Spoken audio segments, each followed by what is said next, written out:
Chemical fertiliser का अत्यधिक और असंतुलित इस्तेमाल हो रहा है। प्रधानमंत्री जी बार बार ध्यान आकर्षित कर रहे हैं। प्राकृतिक खेती, जैविक खेती, ऐसी पद्धतियां जिसके कारण नुकसान ना हो, अच्छे स्वास्थ्य के लिए जरूरी है। तो मैं मानता हूं कि ये अच्छा, दूसरी चीज भी आपने जो बताई बिल्कुल सही है कि रात बेरात खेत में गया पानी देने तो पता चला सांप ने डस लिया। अभी पिछले दिनों जब हमने कृषि मेला किया था तो एक छड़ी माननीय नड्डा जी एक ऐसी बनाई थी कि जिसको अगर खेत में माटी से लगा दिया जाए और आसपास 100 मीटर में अगर कहीं सांप या जहरीला कोई जीव जंतु हो तो उसका वाइब्रेशन अलग हो जाता है, तो उससे पता चल जाता है कि आसपास कोई ऐसा जंतु है जो जो जो नुकसान पहुंचा सकता है, सावधान हो जाए। तो इस तरह की चीजें भी बहुत जरूरी है जो उसके स्वास्थ्य को बेहतर रखे और उसको भी बायोफोर्टिफाइड वैरायटी पैदा करेगा तो वो खाएगा तो उसका स्वास्थ्य भी अच्छा रहेगा। और केमिकल फर्टिलाइजर, पेस्टिसाइड, इसके खतरों से भी उसको बचाने का काम। और फिर एक है ऐसे रोग, अब आपने बिल्कुल सही यहाँ प्रेजेंटेशन बताया और राजीव जी, मांगीलाल जी ये सही कह रहे थे कि डायबिटीज है तो क्या खाओ। अगर आप गेहूं खाओगे तो तेजी से ब्लड शुगर बढ़ेगा, वो नियंत्रित कैसे रह सकते हैं, कैसे रह सकते हैं? ये बहुत बड़ी सेवा होगी सचमुच में अगर हम ये एजुकेट कर पाए कि कौन सी बीमारी है, तो बीमारी हो ही नहीं और हो भी गई तो क्या खाएं और क्या ना खाएं। तो मैं समझता हूं जो भोजन है वही मेडिसिन बन जाएगा, वही दवाई बन जाएगा, उससे नियंत्रित किया जा सकता है। इस पर भी इसमें निश्चित तौर पर काम होगा। और वन हेल्थ, उसकी निगरानी और तैयारी, ये इसका 5वां स्तंभ है।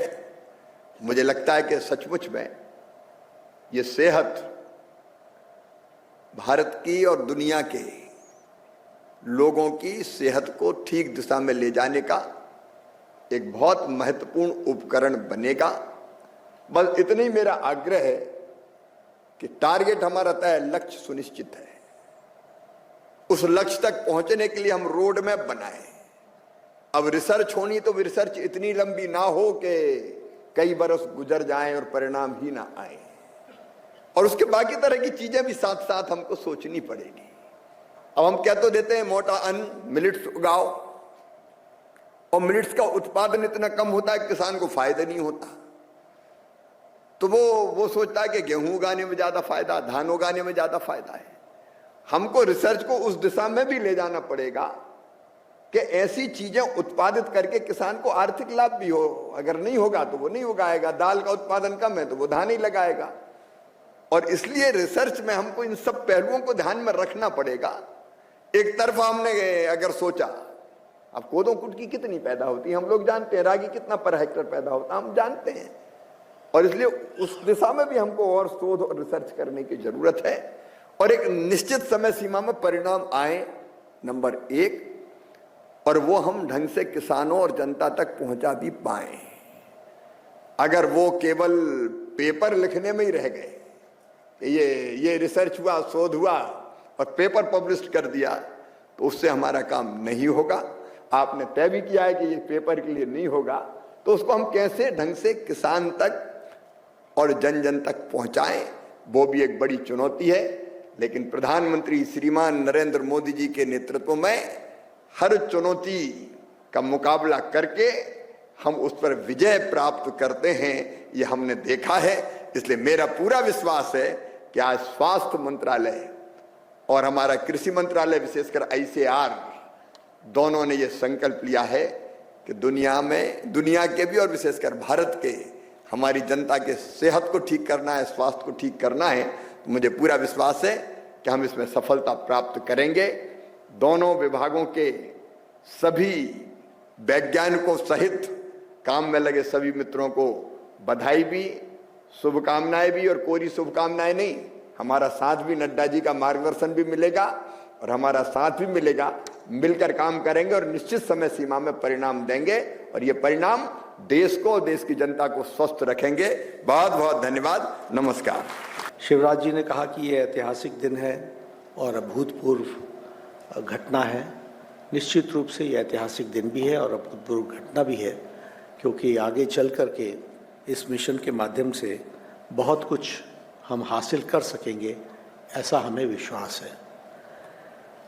मैं एक बात ज़रूर कहना चाहता हूँ कि पॉलिसी मेकर्स, नीति निर्धारकों के माध्यम से किस तरीके से परिवर्तन आ सकता है या आता है, उस पर हमको ध्यान देने की ज़रूरत है।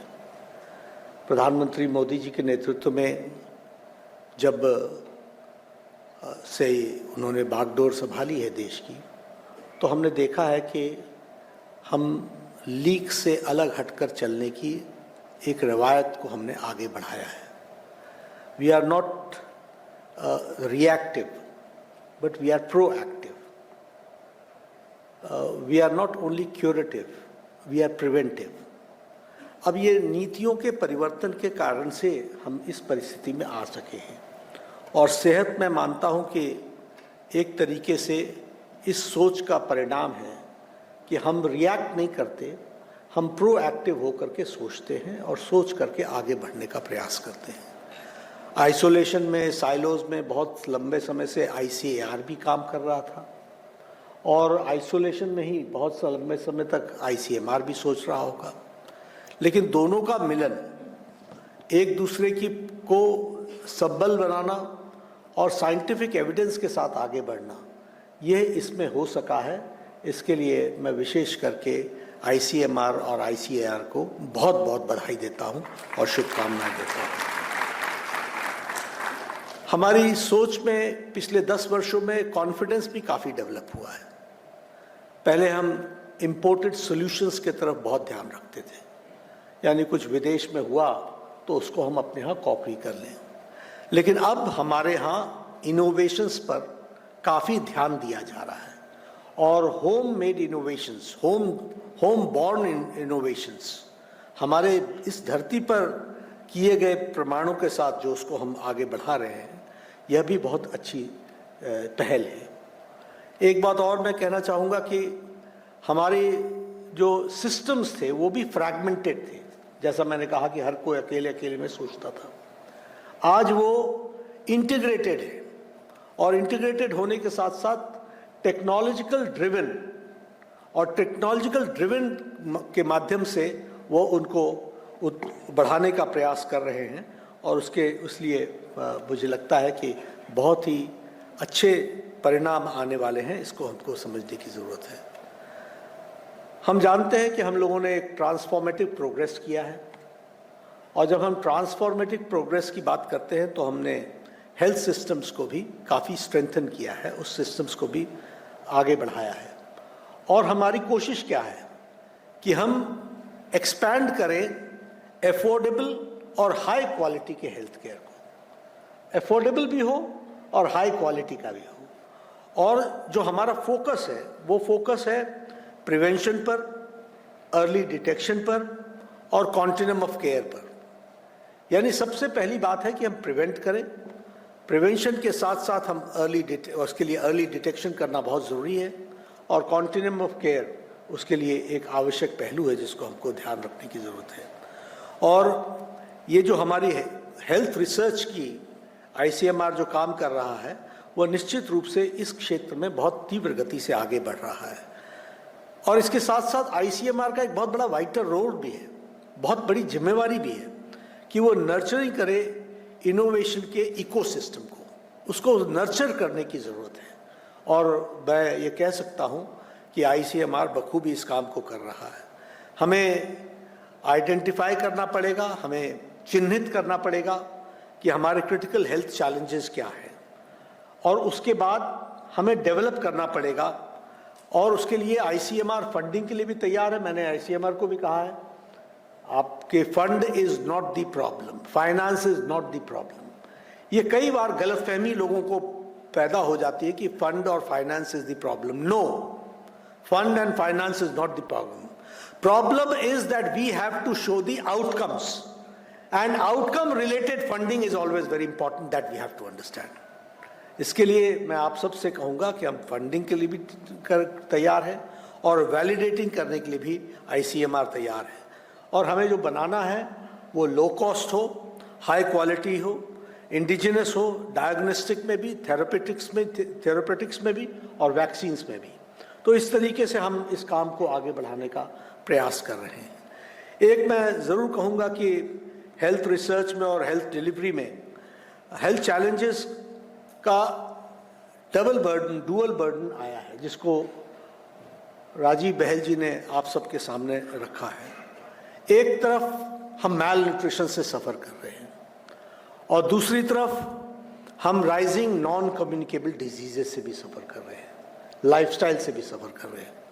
आप सब लोगों ने कहा जैसा अन्न वैसा मन, जैसा अन्न वैसा तन।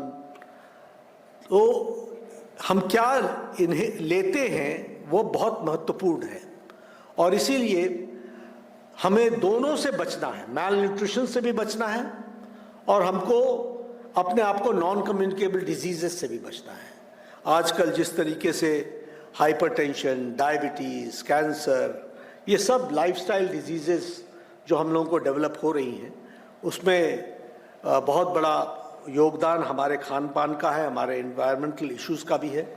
ये आज हम सेहत तो लॉन्च कर रहे हैं, लेकिन प्रधानमंत्री मोदी जी ने इसके साथ साथ वन हेल्थ मिशन को भी लॉन्च किया है और वन हेल्थ मिशन को भी हम आगे बढ़ा रहे हैं। उसमें 2 कंपोनेंट और हैं, that is animal husbandry and environment, that is ministry of environment and forest and environment. तो इन दोनों का भी बहुत बड़ा रोल है जिसको हमको आगे समझने की ज़रूरत है। इसलिए हम ये ज़रूर कहेंगे कि हमको बैलेंस डाइट की तरफ जाना है। प्रधानमंत्री जी ने निश्चित रूप से सबसे अपील की है कि सॉल्ट भी घटाओ, शुगर भी घटाओ, ऑयल भी घटाओ। तो ये सब बताता है, एक बात ज़रूर थी कि ओबेसिटी के रीजंस और ओबेसिटी को मापने का तरीका, डायबिटीज़ से बचने का तरीका, उसी तरीके से हाइपरटेंशन से दूर रहने का तरीका और कुल मिलाकर के लाइफस्टाइल के कारण कैंसर से भी दूर रहने के, इसके बारे में सोचने की आवश्यकता रही है। और आईसीएमआर के पास अगर ICAR right type of nutrition देगा तो आईसीएमआर निश्चित रूप से वैलिडेट करने में, साइंटिफिक एविडेंस क्रिएट करने में बहुत बड़ा योगदान करेगा, जिससे मानवता को इन द लॉन्ग रन बहुत बड़ी मदद मिलने वाली है, ऐसा मैं मानता हूँ। इसलिए सॉल्यूशंस जो हैं वो एग्रीकल्चर में हैं और उसको हेल्थ के साथ कन्वर्जेंस करने की ज़रूरत है। सेहत एक बहुत महत्वपूर्ण कदम है और मैं फिर पुनः आईसीएआर को, Indian council for agriculture research को और आईसीएमआर को, दोनों को बधाई देता हूँ। हम इस प्रोग्राम को पूरा का पूरा सपोर्ट मिलेगा और जो आपके एक्शनेबल गाइडेंस होंगी और जो स्ट्रेंथनिंग ऑफ द डाटा होगा उसका हम सदुपयोग करेंगे और एविडेंस बेस्ड तरीके से हम इसको आगे बढ़ाएंगे। एक बात मैं और कहना चाहता हूँ कि अब आवश्यकता इस बात की है कि whole of the government approach हो और whole of the systems approach हो। इसलिए integrating science, policy and implementation, तीनों को हमको एक साथ जोड़ करके चलने की आवश्यकता होगी और अगर ये हमने किया तो हम हेल्दियर इंडिया और स्ट्रॉन्ग इंडिया की तरफ हम बढ़ेंगे, मजबूत देश के रूप में हम आगे बढ़ेंगे। एक बहुत अच्छी सोच पैदा हुई है, यहाँ सारे साइंटिस्ट बैठे हैं, आप सब लोग दिन रात मेहनत करते हैं, आप सब लोगों ने इस बारे में काफ़ी अध्ययन भी किया है, काफ़ी अनुसंधान भी किया है, काफ़ी रिसर्च भी की है। इस दिशा में आप आगे बढ़ेंगे तो निश्चित रूप से मानवता के लिए बहुत लाभकारी होगा। हम डेवलप तो कर गए, बहुत डेवलप कर गए, लेकिन राइटफुल डेवलपमेंट होने के लिए राइटफुल बॉडी, राइटफुल हेल्थ, ये बहुत ज़रूरी होगा और इसमें आप बहुत बड़ा योगदान कर सकते हैं। आज सच में ऐतिहासिक दिन है जब हम सेहत को लॉन्च कर रहे हैं और मुझे उम्मीद नहीं, विश्वास है कि आप सब लोग पूरी तन्मयता से सेहत को आगे बढ़ाएंगे, इस मिशन को, और इस मिशन के माध्यम से मानवता की हम सेवा करने में सक्षम होंगे। इन्हीं शब्दों के साथ बहुत बहुत धन्यवाद और आईसीएमआर को बहुत बहुत बधाई।